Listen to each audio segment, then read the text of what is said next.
Hello, എല്ലാവർക്കും ജാനകിയുടെയും അഭിയുടെയും വീടിൻ്റെ വിശേഷത്തിലേക്ക് സ്വാഗതം. അങ്ങനെ സൂര്യനാരായണൻ മരിച്ചതിൻ്റെ പേരും പറഞ്ഞ് നമ്മുടെ തമ്പി അളകാപുരിയിൽ താമസം തുടങ്ങിയിരിക്കുകയാണ്. കൂടെ തമ്പിയുടെ ഭാര്യയുമുണ്ട്. തമ്പിയുടെ മനസ്സിൽ പല പല ഗൂഢ ഉദ്ദേശങ്ങളൊക്കെ ഉണ്ട്. അത് എങ്ങനെയെങ്കിലും തമ്പിക്ക് സ്ഥാപിച്ചെടുക്കണം. അതിനുവേണ്ടിയാണ് അവിടെ വന്ന് താമസം ആരംഭിച്ചിരിക്കുന്നത്. സർവ്വ സ്വാതന്ത്ര്യത്തോടെ ഭയങ്കര അധികാരത്തോടെയൊക്കെയാണ് തമ്പിയുടെ പെരുമാറ്റം. തമ്പി എന്നിട്ട് അപർണയോട് പറയുന്നുണ്ട്, നീ പോയിട്ട് ജാനകിയെ വിളിച്ചു കൊണ്ടുവരാൻ. എന്നിട്ട് ജാനകി വരുന്നുണ്ട്. എന്നിട്ട് ജാനകി നല്ല ദേഷ്യത്തോടെ ചോദിക്കുന്നുണ്ട്, നിങ്ങളെന്തിനാണ് വിളിച്ചത്? അപ്പോൾ തമ്പി പറയുന്നുണ്ട്, എനിക്ക് നിന്നോട് കുറച്ച് കാര്യങ്ങൾ സംസാരിക്കാനുണ്ട്. നിങ്ങൾ സംസാരിക്കുന്നത് കേൾക്കാനുള്ള സൗകര്യമൊന്നും എനിക്കില്ല. നിങ്ങൾക്ക് എന്തെങ്കിലും സംസാരിക്കണമെന്നുണ്ടെങ്കിൽ അഭിയേട്ടനോട് സംസാരിക്കുക എന്നും പറഞ്ഞ് ജാനകി പോകാൻ നോക്കുന്നുണ്ട്. അപ്പോൾ തമ്പി, അങ്ങനെ അങ്ങ് പോകാൻ വരട്ടെ, ഇവിടെയുള്ള ആണുങ്ങളെല്ലാം മുറിക്കുള്ളിൽ അടങ്ങിയിരിക്കുകയാണല്ലോ, അതുകൊണ്ട് നീ ഇവിടെ നിൽക്കുക, എനിക്ക് നിന്നോട് തന്നെയാണ് പറയാനുള്ളത്.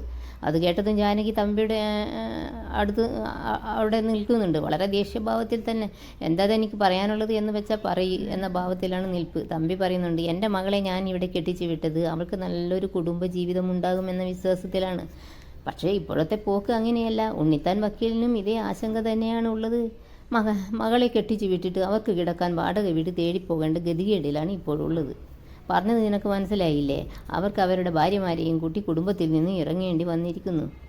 സൂര്യ ഈ വീട് എഴുതി വെച്ചിരിക്കുന്നത് നിനക്കും അഭിക്കുമാണ്. പിന്നെ എങ്ങനെ അവർക്കിവിടെ പൊറുക്കാനാകും? ഇത് തന്നെയാണ് ജീവിതത്തിൻ്റെ നല്ല ഭാഗവും സൂര്യയുടെ കൂടെ ജീവിച്ച പ്രഭാവതിയുടെ അവസ്ഥയും. പ്രഭയ്ക്ക് ആരാണ് അഭിയും ജാനകിയും? നിങ്ങൾ പ്രഭയ്ക്ക് ആരുമല്ല. സൂര്യയുടെ കൂടെ കൂടി കൈമണി അടിച്ച് ഈ വീട് നിങ്ങൾ സ്വന്തമാക്കി. ഭാര്യയും മക്കളുമുള്ള കാര്യം സൂര്യ അങ്ങ് മറന്നു.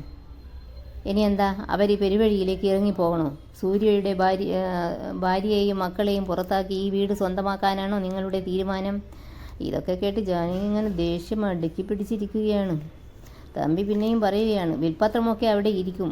ഈ വീട്ടിലെ എല്ലാവരും ഒന്നിച്ചു പോകണമെങ്കിൽ പരിഹാരം ഒന്നേ ഉള്ളൂ, വീട് പ്രഭയുടെ പേരിൽ എഴുതി കൊടുക്കണം. അമ്മയ്ക്ക് അവകാശപ്പെട്ട സ്ഥലത്ത് മക്കൾക്ക് ജീവിക്കാം. പിന്നെ ഒരു പരിഹാസത്തോടെ നിങ്ങൾക്കും ജീവിക്കാം എന്ന് പറയുന്നുണ്ട് തമ്പി. അങ്ങനെ ജാനകിയുടെ എല്ലാ കൺട്രോളും പോയി. പറയാനുള്ള മറുപടിയൊക്കെ കണക്കിന് കൊടുക്കുന്നുണ്ട് ജാനകി. ഓ, അപ്പോൾ ഇതിനാണ് നിങ്ങൾ ഇവിടെ നിൽക്കുന്നത് അല്ലേ? അച്ഛൻ വീതം വെച്ചത് അച്ഛൻ്റെ സ്വത്താ, അല്ലാതെ പടനിലത്ത് വിശ്വനാഥൻ തമ്പിയുടെ സ്വത്തല്ല. ഒരു വീട് എങ്ങനെ കൊണ്ടുപോകണമെന്ന് ഞങ്ങളെ ആരും പഠിപ്പിച്ചു തരേണ്ട. പുറത്തുനിന്ന് വരുന്ന ആരുടെ ഉപദേശവും ഞങ്ങൾ സ്വീകരിക്കുന്നുമില്ല. എന്തെങ്കിലും മോഹം മനസ്സിൽ വെച്ചാൽ ഇവിടെ നിൽക്കുന്നതെങ്കിൽ അത് നടക്കാൻ പോകുന്നില്ല. ഇന്നലെ രാത്രി നിങ്ങളിവിടെ കാട്ടിക്കൂട്ടിയതൊക്കെ അഭിയേട്ടനും കണ്ടതാ. സംയമനം പാലിച്ചു നിന്നത് ഇതൊരു മരണ വീട് ആയതുകൊണ്ട് മാത്രമാണ്, അല്ലാതെ നിങ്ങളെ ഭയന്നിട്ടൊന്നുമല്ല. അങ്ങനെ ഒരു വിശ്വാസവും നിങ്ങൾക്ക് വേണ്ട. അളകാപുരിയിൽ നിന്ന് അച്ഛൻ മാത്രമേ പോയിട്ടുള്ളൂ. തുടർന്ന് ഈ വീട് എങ്ങനെ മുൻപോട്ട് കൊണ്ടുപോകണമെന്ന് ഞങ്ങൾക്കറിയാം. ഏതായാലും തമ്പിക്ക് നന്നായിട്ട് കിട്ടി. എന്നിട്ട് ദേഷ്യത്തോടെ എഡിയെന്ന് വിളിക്കുന്നുണ്ട് തമ്പി. അപ്പോൾ എന്നിട്ട് എന്തോ പറയാൻ വരുന്നുണ്ട്. അപ്പോൾ ജാനകി കൈ കാണിച്ചോണ്ട്, നിർത്ത്, നിങ്ങളെന്താ പറയാൻ പോകുന്നതെന്ന് ഇവിടെ എല്ലാവർക്കും അറിയാം. എപ്പോഴും അതിങ്ങനെ ശ്രദ്ധിക്കണമെന്നില്ല. എന്നെ അംഗീകരിക്കുന്നത് എൻ്റെ ഭർത്താവാണ്. നിങ്ങളുടെ ഒരു സർട്ടിഫിക്കറ്റ് എനിക്ക് വേണ്ട.